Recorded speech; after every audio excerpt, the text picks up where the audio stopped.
अब हम आते हैं, सबसे पहले आगे समझ लें हम प्रोटीन।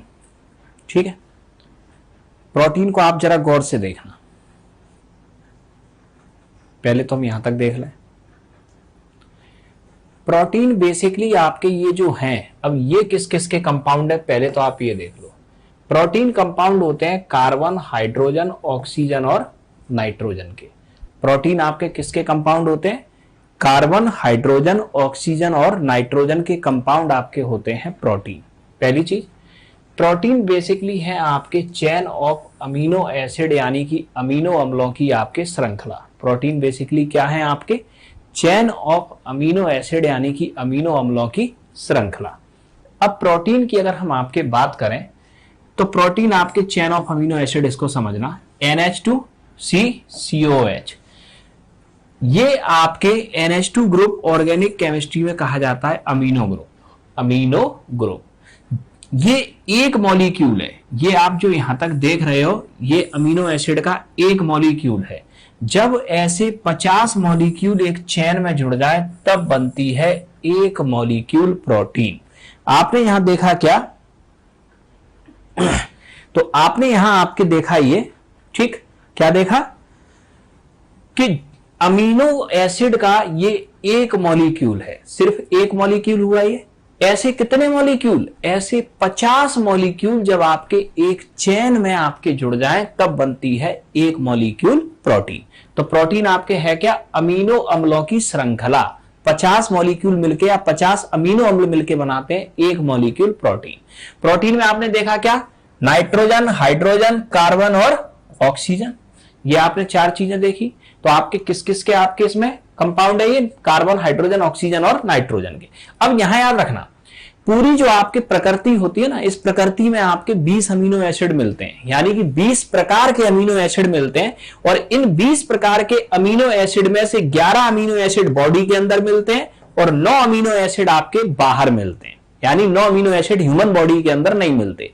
तो अब याद रखना कि जो अमीनो एसिड हमारी बॉडी के अंदर मिल रहे हैं वो अमीनो एसिड तो मिलकर बॉडी खुद प्रोटीन बना लेगी। तो इन 11 अमीनो एसिड के द्वारा जो प्रोटीन बनती है वो बॉडी स्वयं बनाती है और इसे हम बाहर से नहीं लेते, और इसी को कहते हैं हम नॉन एसेंशियल प्रोटीन। प्रोटीन 2 प्रकार की होती है ना, एक नॉन एसेंशियल और एक एसेंशियल।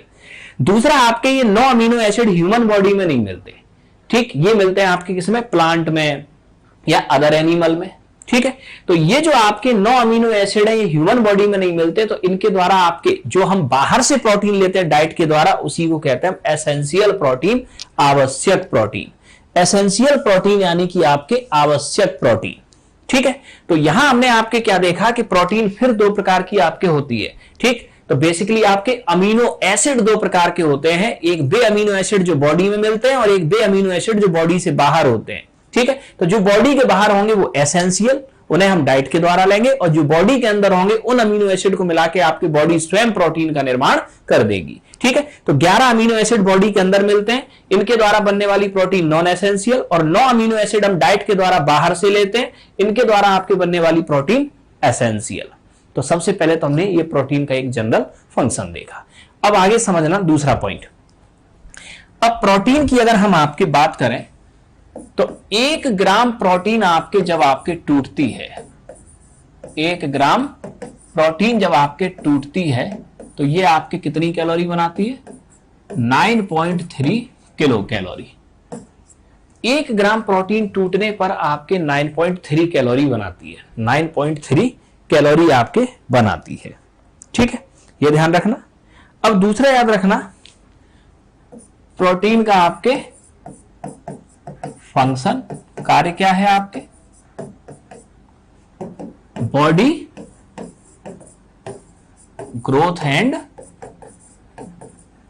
डेवलपमेंट, शारीरिक वृद्धि एवं विकास, शारीरिक वृद्धि एवं विकास। ठीक, प्रोटीन का सोर्स क्या है आपका? प्रोटीन का सोर्स, तो प्रोटीन का आपके सोर्स क्या है? सबसे ज्यादा प्रोटीन किस में मिलती है? सोयाबीन, पल्सेस, पल्सेस यानी दालें, ठीक। इसके बाद में आपके जितने भी नॉनवेज फूड्स होते हैं, नॉनवेज फूड्स, ठीक, तो सारे के सारे नॉनवेज फूड्स में आपके क्या मिलती है? प्रोटीन मिलती है। अब आगे समझना, अब यहां नेक्स्ट आगे एक पॉइंट अब हमें और समझना है। ये जो आपके प्रोटीन होती है, इसमें समझना, प्रोटीन 1 ग्राम प्रोटीन का आपके कैटाबॉलिज्म होगा तो आपकी कितनी एनर्जी बनेगी? 9.3 किलो कैलोरी। प्रोटीन का कार्य क्या है? Body growth and development. Protein का सोर्स क्या है? सोयाबीन, पल्सेज और नॉनवेज मेजर सोर्स है। अब यहां याद रखना, प्रोटीन की अगर हम आपके बात करें, ये जो आपके प्रोटीन होती है, प्रोटीन हमें डेली डाइट में लेनी चाहिए। डेली डाइट में ऐसा नहीं कि हम प्रोटीन आज ले लें और 15 दिन तक प्रोटीन ना लें, ठीक है। एक दिन हमने भरपेट प्रोटीन खा ली और 15 दिन तक ना ली, ऐसा नहीं चल पाएगा, ठीक है। प्रोटीन हमें डेली डाइट में लेनी चाहिए। क्यों डेली डाइट में हमें प्रोटीन आपके लेनी चाहिए? क्योंकि प्रोटीन के अंदर आपके क्या होता है? नाइट्रोजन, नाइट्रोजन होता है। इसी नाइट्रोजन से बनेगा आपके न्यूक्लिक एसिड, ठीक, यानी डीएनए और आरएनए, ठीक। यानी कि दूसरे शब्दों में कहें तो प्रोटीन के अंदर आपके नाइट्रोजन होता है और नाइट्रोजन की जरूरत पड़ती है सेल डिवीजन में, कोशिका विभाजन में। ह्यूमन बॉडी के अंदर पर डे आपकी लाखों सेल जनरेट होती हैं और लाखों सेल आपके डिस्ट्रॉय होती हैं। यानी कि ह्यूमन बॉडी के अंदर पर डे आपने क्या देखा? लाखों सेल जनरेट होती हैं और लाखों सेल आपके डिस्ट्रॉय होती हैं। ये पर डे आपके हो रही है, डिस्ट्रॉय एंड जनरेट, ठीक है। दूसरा याद रखना, आगे अगर हम समझें तो अब नेक्स्ट दूसरा आपको जो समझना है वो ये समझना कि ह्यूमन बॉडी के अंदर पर डे आपके लाखों सेल बनेंगी, लाखों नष्ट होंगी, तो इन सेलों को बनने और बिगड़ने के लिए क्या चाहिए? नाइट्रोजन चाहिए। तो इसका मतलब नाइट्रोजन हमें डेली डाइट में इसलिए लेना चाहिए क्योंकि पर डे सेल डिवीजन की प्रोसेस बॉडी में होती है और नाइट्रोजन को बॉडी में स्टोर नहीं किया जा सकता। नाइट्रोजन को बॉडी के अंदर हम स्टोर नहीं कर सकते। नाइट्रोजन जैसे ही रिलीज हुई, नाइट्रोजनियस वेस्ट की फॉर्म में ये बॉडी से बाहर निकल जाएगी। इसीलिए हमें डेली डाइट में प्रोटीन लेना चाहिए, ठीक है। और प्रोटीन की जो आपकी मात्रा हो, प्रोटीन की मात्रा हमें डाइटिशियन से पूछ के लेनी चाहिए कि आप कितना फिजिकल वर्क कर रहे हो, उसके अकॉर्डिंग कितनी प्रोटीन चाहिए, ठीक है। ऐसा नहीं आपके कि कुछ तो भी प्रोटीन की मात्रा ले ली, क्योंकि प्रोटीन की अधिकता और प्रोटीन की कमी, ये दोनों ही बॉडी को आपके प्रभावित कर सकती है। तो अब यहां समझना, सबसे पहले तो मल न्यूट्रिशन, मल न्यूट्रिशन बोलते हैं हम कुपोषण को। कल बताया था ना आपके, सिर्फ प्रोटीन से ही मल न्यूट्रिशन नहीं होता, प्रोटीन के साथ कार्बोहाइड्रेट, फैट और अदर आपके मिनरल्स कम हो जाए तब मल न्यूट्रिशन की प्रॉब्लम होती है। हम सामान्यतः बोल देते हैं कि प्रोटीन की कमी से मल न्यूट्रिशन होता है, अकेले प्रोटीन से मल न्यूट्रिशन नहीं होता।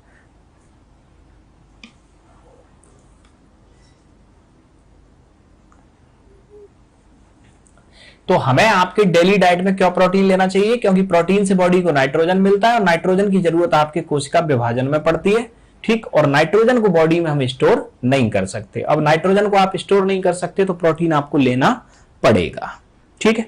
अब हम आते हैं इससे आगे। अब यहां देखें कि प्रोटीन आपके कम हो जाए या प्रोटीन बॉडी में ज्यादा हो जाए तो क्या प्रभाव पड़ेगा। तो सबसे पहले समझ लो, प्रोटीन में आपने क्या देखा? ये प्रोटीन में आपने देखा ये अमीनो एसिड आपके हुआ, ये NH2 आपके, जब इसका कैटाबॉलिज्म होगा, मतलब ये NH2 आपके स्टमक में जब आपके पहुंचेगा तो ये बनाएगा NH3 यानी कि अमोनिया। अमोनिया कहां बनाएगा? ये स्टमक में, ठीक है। ये अमोनिया आपके NH3CO2 के साथ आपके मिलके ये बनाएगा यूरिक एसिड या यूरिया। ये बनेगा कहां? लिवर में, ठीक है। अब लिवर, सॉरी अब लिवर से आपके ये यूरिक एसिड और यूरिया ये किडनी में आया और किडनी के द्वारा यूरिक एसिड या यूरिया ये बॉडी से आपके बाहर चला गया।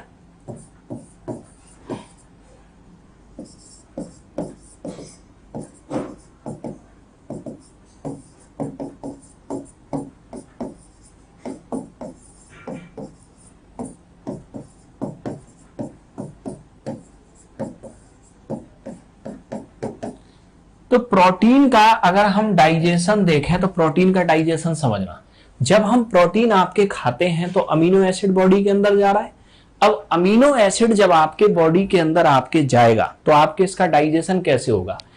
NH2 आपके ये स्टमक में पहुंच के NH3 अमोनिया आपके बनाएगा। NH2 आपके क्या बनाएगा? अमोनिया बनाएगा। अमोनिया आपके CO2 से मिलके आपके अमोनिया किससे मिलके? CO2 कार्बन डाइऑक्साइड से मिलके यूरिक एसिड या यूरिया बनाएगा लिवर में। लिवर से आपकी आ गया कहां? किडनी, और किडनी के द्वारा ये यूरिक एसिड या यूरिया बॉडी से बाहर निकल जाएगा। तो अब सबसे पहले समझना ज्यादा प्रोटीन खाने का नुकसान। तो जो आप हैवी बॉडी बनाने के लिए, ठीक, यानी कि सलमान खान टाइप की बॉडी बनाने के लिए जो आप ज्यादा प्रोटीन खाते हो, जितनी जरूरत बॉडी में नहीं है, उसका नुकसान क्या होता है?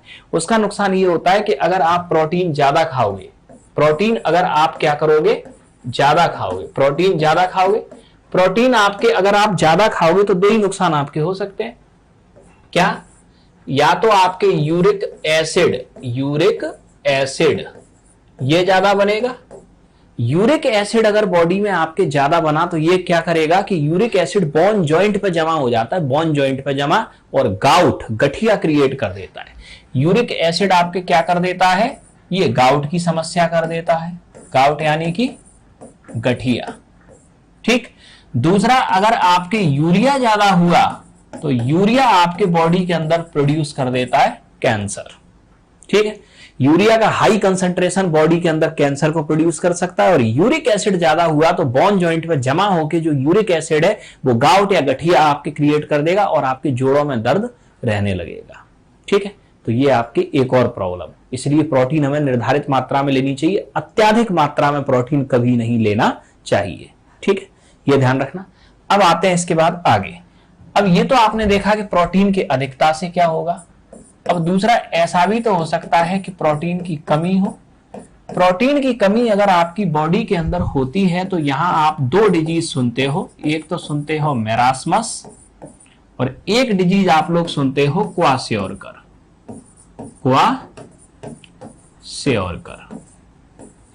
मेरास्मस एंड क्वासियोरकर, ये दो डिजीज हम लोग आपके सुनते हैं अक्सर। मेरास्मस और क्वासियोरकर ये दोनों डिजीज आपके किसकी कमी से होती है? प्रोटीन की कमी से होती है। अब मेरास्मस में आपके क्या होता है?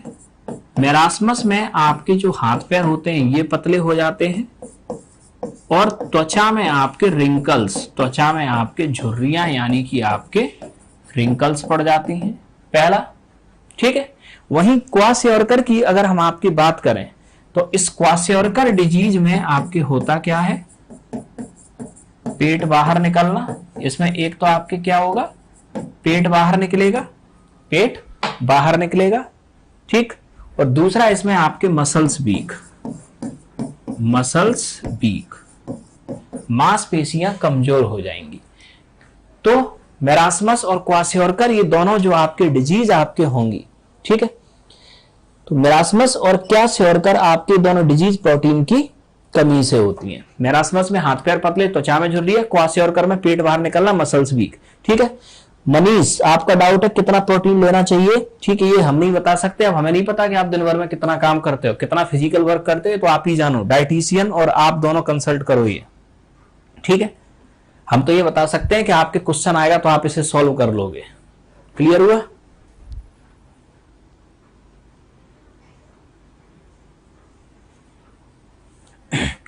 अब नेक्स्ट, इसके बाद में अब आगे एक और पॉइंट याद रखना। अब नेक्स्ट इसके बाद में आगे याद रखना, कभी कभी क्वेश्चन आपके पूछा जाता है कि कौन सी आपके प्रोटीन और ये प्रोटीन आपके मिलती कहां है, प्रोटीन आपके मिलती कहां है, ठीक है। तो एक तरफ तो आप नाम लिख लो किसका? प्रोटीन का, और एक तरफ आप लिख लो आप क्या? इसका सोर्स, इसका प्रोटीन का स्रोत, प्रोटीन का स्रोत, ठीक। अब समझना, सबसे पहले प्रोथ्रोम्बिन, फाइब्रिनोजिन,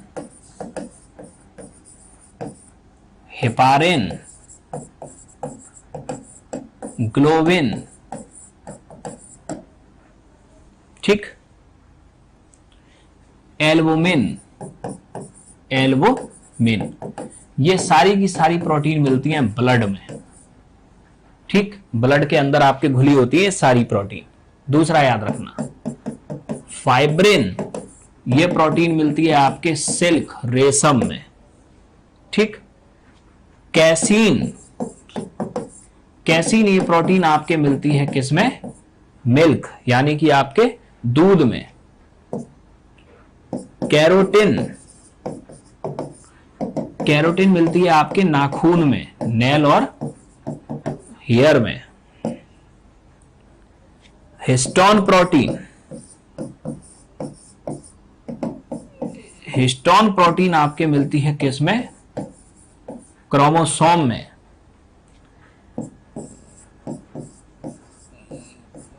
ग्लोबुलिन प्रोटीन ये मिलती है आपके किसमें, एग में।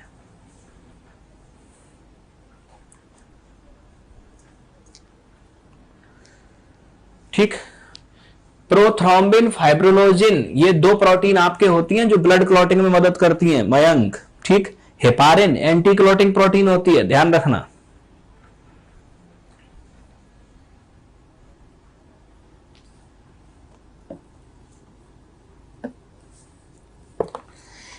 नेक्स्ट,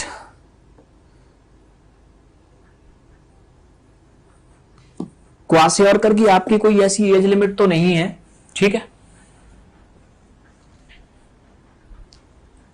एक चीज याद रखना आप, हम कहते हैं आपके कि व्यक्ति आपके क्या है, टीनेज, टीनेज के बाद में आपके यंग, यंग के बाद में आपके ओल्ड। तो ये बेसिकली आपके ओल्ड जो वर्ड है आपके बुढ़ापा, वो आपके होता किसके लिए है, ठीक है। ओल्ड होने की कोई एज नहीं होती। ओल्ड होने का मतलब सिर्फ ये है कि किसी व्यक्ति के हार्मोन्स, एंजाइम्स, उसके अंदर जितनी भी आपके जो मेटाबॉलिक रिएक्शंस हो रही हैं, अगर वो ज्यादा एज तक चल रही हैं तो वो ज्यादा दिनों बाद बोल्ड होगा, ठीक है, यानी ज्यादा दिनों बाद बूढ़ा होगा। अगर कम एज में आपके पूरी हो जाए, यानी कि मेटाबॉलिक रिएक्शंस बंद हो जाए बॉडी की, तो वो कम एज में बूढ़ा हो जाएगा। तो ये आपके हर व्यक्ति के लिए अलग अलग हो सकती है, तो आपके एक स्पेसिफिक एज नहीं ले सकते, ठीक। जैसे कि आप देखते हो कि पहले लोगों के बाल सफेद होते थे 60 साल में, अब 20 साल में ही हो जाते हैं। तो ये तो आपके हार्मोनल डिसबैलेंस है आपके, इससे आपके हम कोई एक फिक्स एज नहीं बोल सकते इसे। अब नेक्स्ट याद रखना आप, कुछ प्रोटीन और इनके आपके सोर्स। तो कुछ प्रोटीन और इनके अगर हम सोर्सों की अगर हम आपकी बात करें, ठीक, तो प्रोटीन और इनके सोर्स अगर हम आपके देखें तो नेक्स्ट आप समझना, prothrombin, fibrinogen, heparin, globin, albumin ये ब्लड में आपके मिलती है प्रोटीन, ठीक।